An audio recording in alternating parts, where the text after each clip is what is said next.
Welcome to the It's One Louder podcast. Appreciate you joining us today. And I'm going to read you an article, actually the second article I read from this Guitar World magazine entitled The 90s Issue. So much good stuff here. This one is called Those Happy New Years. So guess what? Today, ladies and gentlemen, we're going to be talking about nu metal. Yes. Remember that one? That subgenre of alternative music called nu metal that kind of creeped up on us. Kind of late 90s, early 2000s. So nu metal was really interesting. It combined heavy music, obviously, right, with hip-hop rap sensibilities, which is really cool, that merger of those two things. And we haven't really seen anything like it, at least on the mainstream, since Faith No More came out. And so Faith No More is really the godfather of this whole movement. And it was so influential with all these bands that came out in the early 2000s, late 90s. And so, yeah, we owe everything to Faith No More. And I think till this day, Faith No More is still the best, quote-unquote, nu metal band out there. So I'm guilty as charged. I was definitely one of those who jumped on the bandwagon when nu metal came out. I just love the sound of it, the aggression, right, the anger.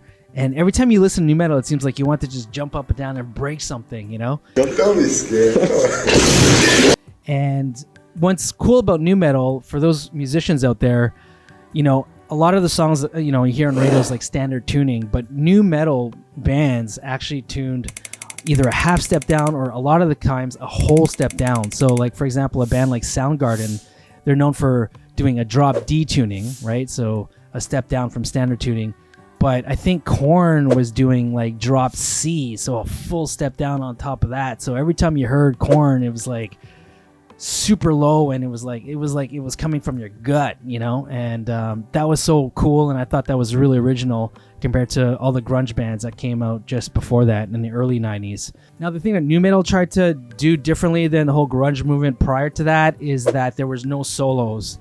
There was rarely any technical guitar going on. It was just all this riff or this rhythm section that just made you bounce, right? And so that was cool, but I knew that at some point I would have to move on because I'm a huge guitar solo guy, and it just wasn't cutting it for me. But at the time when nu metal lived for those, 4 or 5 years, it was awesome. I was all in. Before we get into this article, one last thing. So the death of nu metal came about 2003, 2004, when everything kind of petered out and left room for bands like The Strokes, Jet, White Stripes, which I think was a welcome change because you started having like replica bands that just sounded like crap, to be honest. So Fred Durst from Limp Bizkit has a great line, I think, summarizing the death of nu metal. And he's quoted in saying in 2012, "In 2000, there were 35 million people connected to this band. 12 years later, a lot of those people moved on. We were a moment in time, and it's over." So I think he realized that it was just a fad and just a phase. And, you know, now people have moved on from now. So I don't think, you know, nowadays there's not going to be that movement anymore like you saw with grunge or even nu metal for a couple of years, because everything's just so scattered now. With streaming so popular, there's not really one machine pushing on the radio a type of music anymore, you know? So I think those days of like having a movement of some sort in rock or metal or whatever, or on the mainstream, that's pretty much hard to do these days. Okay, enough about that. Let's get right into the article so we can reminisce on nu metal and all the positive and really awesome things that came out of that movement.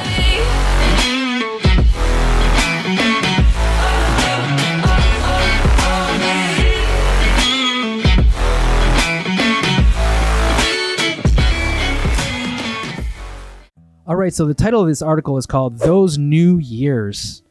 So again, I reiterate, this article is coming out of the 90s issue from Guitar World, and it's entitled Those Happy New Years, 10 Late 90s Nu Metal Gems, in parenthesis, what, you didn't think we were going to mention nu metal?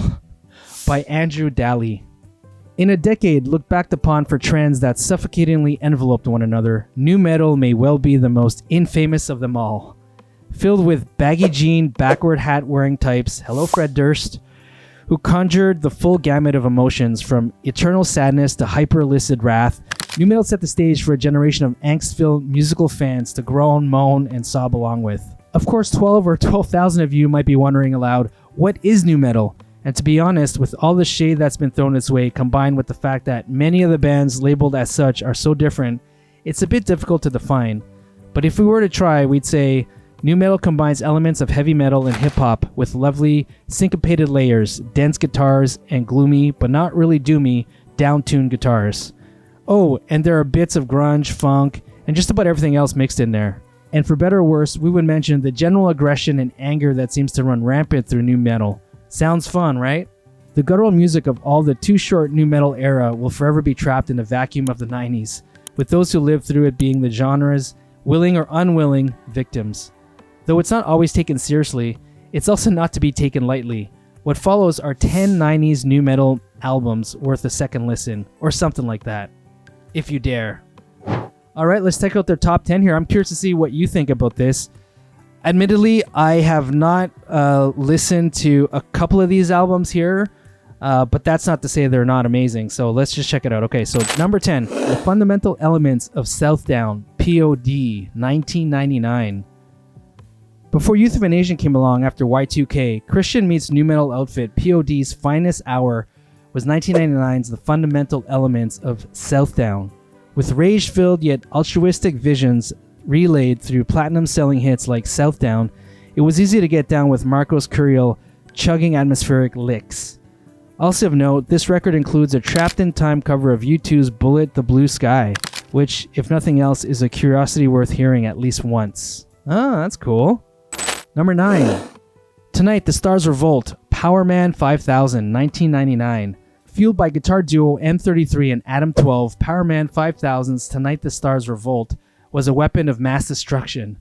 More alarming than a noose made of roofing nails yet brimming with suffocatingly sweet hooks, tonight's The Stars Revolt was one to remember, to be sure.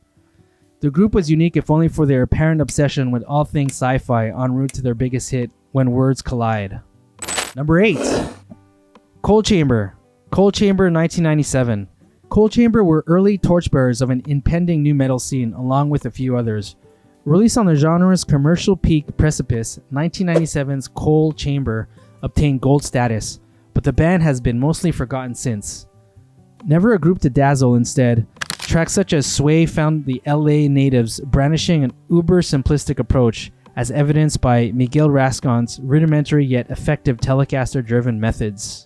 Okay, number 7, Soulfly by Soulfly, 1998. Soulfly have been known to genre hop over the years, but for their 1997 debut, the group shined with a period-correct approach steeped in nu metal splendor.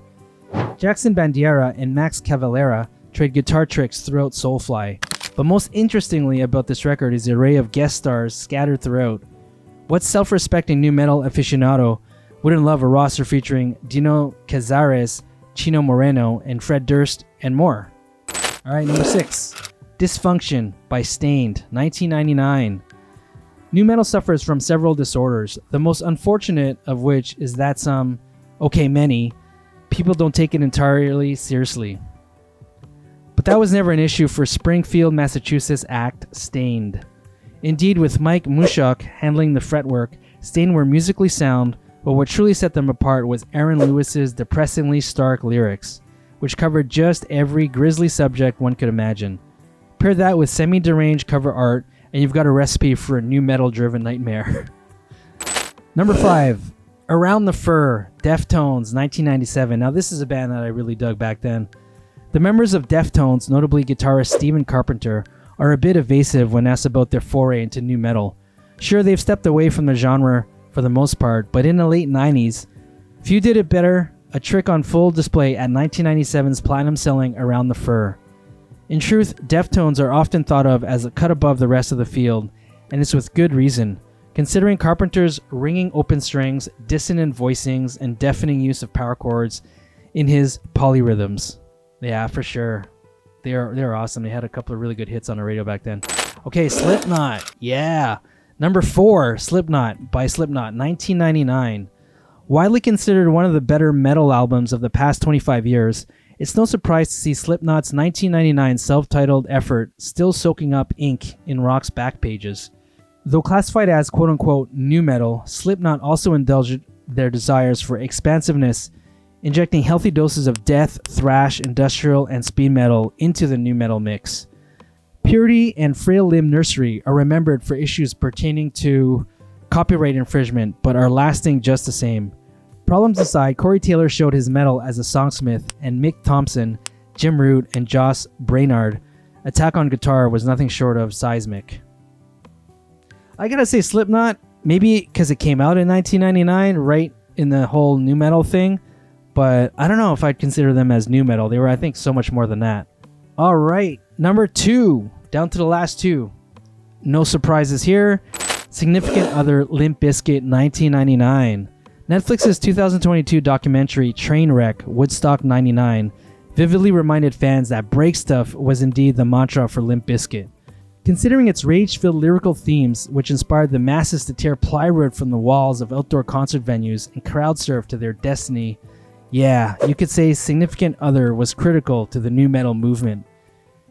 And if we're being honest, Wes Borland is one of the few actual guitar players in a genre that's a bit lacking in said department. Yeah, like break stuff, I'm telling you, that's the epitome of, I think, the nu metal. If you were to pick one song for nu metal, break stuff would be it, and it'll summarize the whole movement right there. All right, drum roll, please. The number 1 nu metal album from that whole movement is, of course, Follow the Leader, Korn, 1998. It didn't matter where you were, there was no escaping Korn's 1998 magnum opus.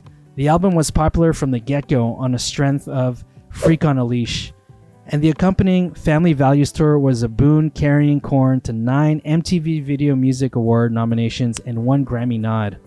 In retrospect, Jonathan Davis's depressing yet at times awe-inspiring lyrics, bookended by Head and Monkeys effects-filled guitar heroics, made Follow the Leader a pillar of nu metal. For sure. In a genre defined by tortured souls and savage imagery, Korn gifted the masses with a record to yelp to at ear-splitting volumes. Oh yeah. Man, Korn were so huge at the time when they came out, and yeah, I was all in on that. All in. All right, well, there you have it. That summarizes Guitar World's top 10 list of the best nu metal albums of the 90s. What do you think? Were there bands there that they were missing? Would you have pretty much the same type of list, or would you change the order? Let me know. I'd love to hear your comments. I'm always interested in discovering new bands and what you think. If you really dug this video, thank you so much for staying till the end. Please like and subscribe, and we'll see you in the next episode. Really appreciate your time.